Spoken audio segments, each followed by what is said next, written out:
Have you ever looked around and felt like everyone else had something special except you? Some sing beautifully, some draw like magic, others seem to shine wherever they go. And you try, but nothing seems to fit. You start to wonder if maybe you were born without a purpose. If you've ever felt that way, this story is for you. Because sometimes it's not that we have no purpose, it's that we haven't met it yet. And the path that leads to it is often filled with failure, confusion, and doubt. But for one boy, it took losing everything he believed about himself to finally discover who he truly was. Once upon a time, in a small coastal village where the waves kissed the shore and the wind carried the scent of salt, there lived a quiet boy named Rio. He wasn't the strongest or the fastest or the most talented, but deep inside, he carried a question that would change his life forever. Why am I here? Rio lived in a quiet fishing village where mornings began with the sound of waves and the laughter of fishermen preparing their nets. Every day, he watched people who seemed to know exactly what they were meant to do. The painter who colored the market walls, the singer whose voice filled the air, the children who ran like the wind. And every day he whispered to himself, "What about me?" He tried to help his father at the market, carrying baskets of fish and learning how to trade, but he always felt misplaced. The numbers confused him. The shouting overwhelmed him, and no matter how hard he tried, he was never as quick or confident as the others. At night, he would stare at the stars, wondering why God gave everyone else a gift but forgot about him. Still, somewhere inside, a small flame refused to die. He dreamed that one day he would discover something only he could do. He didn't know what it was yet, but he promised himself he wouldn't stop searching until he found it.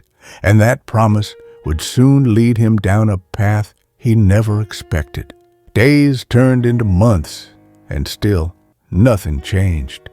Rio tried helping at the docks, farming in the fields, even joining the school choir. But every time, he failed. People began to laugh. Some called him the boy who's good at nothing. Every joke felt like a stone thrown at his heart, and slowly he began to believe them. One afternoon, while helping his father at the shore, a basket of fish slipped from his hands and scattered across the sand. The villagers shouted. His father sighed deeply. That moment broke something inside him. Rio ran to the edge of the beach, tears burning his eyes, his small fists clenched. He screamed into the wind, "Why can't I do anything right?" He sat alone until sunset, staring at the sea.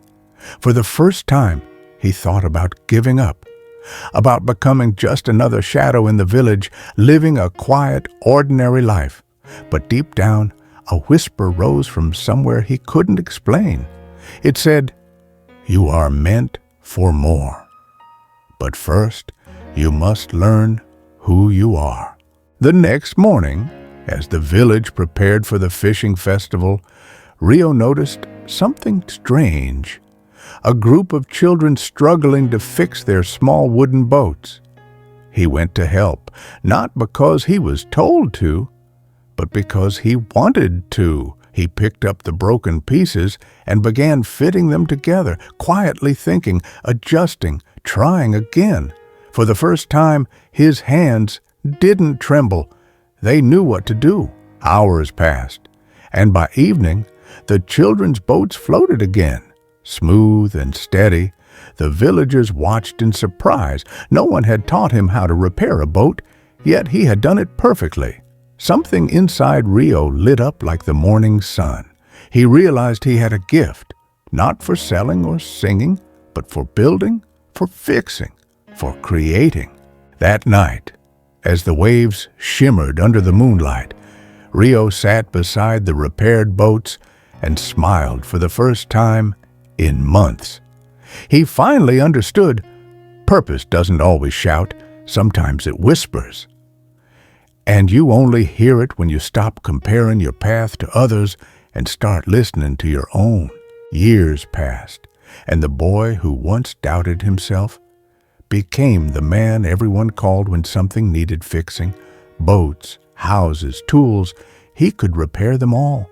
But more than that, he fixed something deeper in others, their belief that they were not enough, because he knew what it felt like to be lost, and he never wanted anyone else to feel that way again. One evening, a young boy came to him with tears in his eyes and said, "I'm not good at anything." Rio smiled gently, placed a hand on his shoulder, and replied, "Neither was I, until I stopped looking for what others had and started using what was already in me." The boy wiped his tears, and in that moment, a new spark was born. Dear listener, remember this. Your purpose isn't hiding somewhere far away. It's not waiting for you in a job or a city or someone else's approval. It's already inside you, waiting for you to notice it. And once you do, everything you touch begins to change, just like Rio's hands did.